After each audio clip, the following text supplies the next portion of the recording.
Por decisión de la Asamblea de Cancilleres tomada en junio, el Consejo Permanente de la OEA, integrado por los embajadores de los Estados miembros, debe tomar hasta fin de año una decisión sobre el proyecto de reformas al Sistema Interamericano de Derechos Humanos. Al respecto, la semana pasada ocurrieron 3 acontecimientos. Primero, Venezuela notificó su retiro del sistema de derechos humanos. Segundo, la Comisión Interamericana de Derechos Humanos se reunió en México con los vicecancilleres para tratar estas reformas. Y el único canciller que asistió fue el del Ecuador. Tercero, en Bogotá, un grupo de expresidentes y personalidades de las Américas emitió una declaración bajo el título de "Es hora de defender el sistema interamericano de derechos humanos". Y para analizar esta situación está con nosotros el doctor Blasco Peña-Herrera, ex embajador y miembro del Consejo Permanente de la OEA. Doctor Peña-Herrera, buenos días, bienvenido a Contacto Directo. Buenos días, Alfredo, mucho gusto. A ver, doctor Peña-Herrera, la declaración de Bogotá advierte textualmente que el sistema interamericano está en peligro. La suscriben personalidades de todas las vertientes políticas, desde la derecha a los expresidentes de Colombia, Gaviria, Pastrana, el expresidente del Perú, Toledo, y hasta la izquierda con el Premio Nobel de la Paz, Adolfo Pérez Esquivel y el padre Ernesto Cardenal. O sea, ellos en la declaración afirman que en el debate que se desarrolla en la Organización de los Estados Americanos se manifiesta la intención de algunos estados de limitar la capacidad y disminuir las atribuciones de la Comisión Interamericana de Derechos Humanos. Y uno de esos estados es el Ecuador, doctor Peña-Herrera. ¿Qué repercusiones tendría para los ecuatorianos el debilitamiento de este sistema de justicia internacional, que es un sistema pues de última instancia ante las falencias de los sistemas nacionales de justicia? Para decirlo de un modo gráfico, sería un paso más en la ruta hacia la africanización de algunos de los países de América Latina. Es paradójico y casi que grotesco que en la ciudad, Bogotá, en la que se tomaron decisiones fundamentales, como aquella decisión de transformar la Declaración Universal de Derechos Humanos en Declaración Americana de los Derechos Humanos, e insistir en el hecho de que la protección internacional, me permito leer el texto, que la protección internacional de los derechos del hombre debe ser guía principalísima del derecho americano en evolución, que en esa misma ciudad se haya o se pretenda dar un paso más hacia una grotesca transformación de nuestros países en feudos de los grupos de poder apoderados del gobierno. Realmente que el pronunciamiento de los primeros mandatarios y personalidades relevantes, como usted muy bien lo ha señalado, ese pronunciamiento debe ser escuchado y debe ser dinamizado por la acción política de los pueblos involucrados más directamente en este problema, como es el caso del Ecuador. Ahora, los gobiernos que impulsan estas reformas tendientes a debilitar el sistema interamericano de derechos humanos son a los que los órganos del sistema, la Comisión y la Corte, ha llamado recientemente la atención. Antes que en el Ecuador, también hemos tenido gobiernos a los que se ha llamado la atención. Pero ¿alguna vez algún gobierno ecuatoriano ha pretendido someter los órganos del sistema a la supervisión de los gobiernos como ahora se busca, aunque le hayan llamado la atención? De ninguna manera, porque todo lo contrario, el garantizar la autonomía, la independencia de la Comisión ha sido preocupación fundamental. Yo recuerdo en los 2 periodos en los que tuve el privilegio y el honor de ser miembro del Consejo Permanente, la preocupación era inversa, es decir, lo que se procuraba es garantizar la total independencia del sistema respecto de los gobiernos, porque con razón se temía que la influencia gubernamental iba a deformar la razón de ser del sistema, que es la de proteger al individuo frente al poder.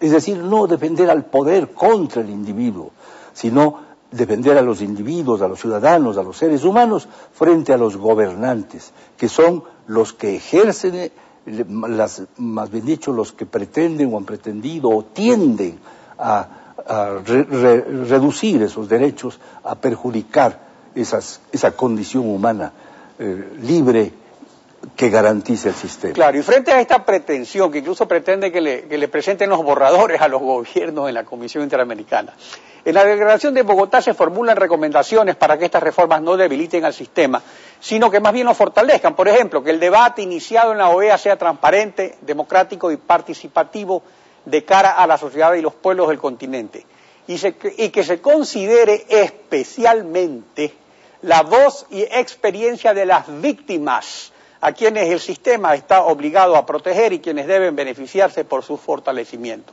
Esto entra en lo que usted llama de la dinamización que cada pueblo debe hacer para defender el sistema. Sin embargo, las organizaciones no gubernamentales ecuatorianas de derechos humanos, defensoras de los derechos tradicionalmente, ahora no aparecen por ningún lado, brillan por su ausencia. Sí. Cuando esta iniciativa de la reforma surgió por un caso ecuatoriano, que fue el caso del diario El Universo. ¿A qué se debe esta actitud de que ahora miran hacia un costado por miedo, conveniencia, o es que a ciertas élites políticas y académicas no les importan los derechos humanos? Bueno, es un hecho que lo habíamos venido denunciando desde sectores de sectores liberales de la opinión pública. Un hecho, la militancia, llamémosle izquierdista, porque así dicen que son, de los dirigentes de esas organizaciones de defensa de derechos humanos, que hicieron de esa defensa una especie de oficio o de servicio a sus propósitos políticos. Bien ha hecho usted, Alfredo, al llamar la atención sobre este hecho. ¿Cómo es posible que si durante gobiernos democráticos, gobiernos en los cuales se estaba muy lejos de la concentración arbitraria y deformante del poder, en esos gobiernos la gestión, la presencia de estos defensores de derechos, pseudodefensores de derechos humanos, era activa, militante, agresiva? Hoy guarden absoluto silencio, hayan hecho lo que se decía mutis por el foro, frente a una realidad dramáticamente negativa para el sistema. Y especialmente cuando esa acción incluso no la toman aquí sino allá, como ocurre con el Consejo de Derechos Humanos de Naciones Unidas, porque estos sistemas se basan en la participación de la ciudadanía. Ahora, pasando al retiro de Venezuela del sistema interamericano, que se produce a pocas semanas de las próximas elecciones presidenciales y de asambleístas en ese país, y Chávez pues se encamina a su tercera reelección presidencial consecutiva. Según la declaración de Bogotá, dice, el sistema interamericano de derechos humanos es importante para fortalecer la democracia y el Estado de Derecho. En este ámbito cuenta con una actuación destacada en marcar las falencias en la administración de justicia, en dar guías para las políticas públicas de prevención y protección de derechos fundamentales y en la defensa de la libertad de expresión. Y agrega, emergen otros desafíos a la democracia, la libertad y los derechos humanos con ocasión de la implementación de nuevas formas de ruptura del Estado de Derecho. Doctor Peñera, el sistema político del socialismo del siglo XXI, cuyos gobernantes son los que están promoviendo estas reformas, ¿es una nueva forma de ruptura del Estado de Derecho? Es la misma tendencia, lamentablemente persistente en la historia, de concentrar el poder y conseguir los objetivos personales o los objetivos partidistas que se pretenden. Si en el pasado se produjeron algunas actitudes o actuaciones que rozaron o que lesionaron la vigencia del sistema, hoy se trata de un proceso coordinado, un proceso dirigido hacia la consolidación del poder autoritario, como se dice lamentablemente y con el respeto que merecen los nobles pueblos africanos, a un sistema africano tipo Mogadiscio, tipo en definitiva Idi Amin Dada, en fin, en los cuales pues lo que se protege son las incorrecciones, los desafueros, los abusos, el aprovechamiento indebido del poder. Se protege con la autoridad predominante y con el menosprecio hacia la vigencia de las instituciones que protegen la libertad de los individuos. Ahora, eso en cuanto a los derechos humanos, pero el sistema, y ese sistema de derechos humanos se nutre de la sociedad civil, de la ciudadanía, pero hay otro sistema que está sustentado en la Carta Democrática Interamericana, que está llamada a defender la democracia en la región.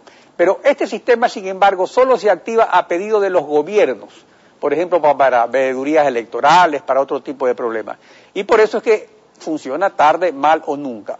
De acuerdo a su experiencia, que usted fue en 2 ocasiones representante permanente del Ecuador en el Consejo de la OEA, en épocas incluso en que también habían autogolpes de Estado y todas estas cosas que son frecuentes y comunes en nuestra América. ¿No es esta situación el mejor espejo para que el sistema de derechos humanos más bien se fortalezca en lugar de debilitarlo con la supervisión de los gobiernos que en definitiva son los violadores de los derechos humanos? Lamentablemente la Carta Interamericana que no sé si de un modo simbólico diría yo, fue aprobada precisamente el día de los atentados contra las Torres Gemelas de Nueva York en la ciudad de Lima. Esa carta desgraciadamente peca de este defecto muy bien señalado por usted. El defecto de que con el argumento de que se trata de precautelar la soberanía de los estados y que se trata de garantizar la autodeterminación de los pueblos, con ese pretexto, porque no es un argumento sino un pretexto, se estableció aquella disposición absurda de que los organismos de derechos humanos y la propia Organización de Estados Americanos solo podía intervenir a petición o con autorización de los respectivos gobiernos. Esto casi que hace inoperante la Carta Interamericana, le deja en el plano de una mera declaración de aspiraciones continentales que no se realizarán. De manera que yo creo que si debemos tener una meta hacia el futuro, esa tiene que ser la de racionalizar el sentido de la famosa soberanía y el sentido de la autodeterminación para involucrar ese principio o esos principios en correlación o coordinadamente con los otros, los que defienden al ser humano como tal, al ser humano por su propia naturaleza y por los derechos que de este modo los tiene o por esta razón los tiene. Y ese sería el mejor ejemplo, justamente lo que no funciona es donde están los gobiernos. Y lo que ha funcionado es el sistema de derechos humanos, y ahora resulta que le quieren meter a los gobiernos para castrarlo en definitiva. Aquello sería desgraciadamente un capítulo funesto para la historia de América. Yo espero que de todos modos los gobiernos auténticamente democráticos, los países que caminan hacia el futuro, los países que han encontrado la ruta adecuada para progresar, para crear el auténtico bienestar colectivo, como es el caso de Chile, de Perú, de Colombia, de México, que esos países tomen conciencia de su responsabilidad continental y contribuyan de manera activa a impedir la destrucción del sistema de derechos humanos y sobre todo a garantizar ese respeto en cada uno de los países. Doctor, gracias por su participación en Contacto Directo.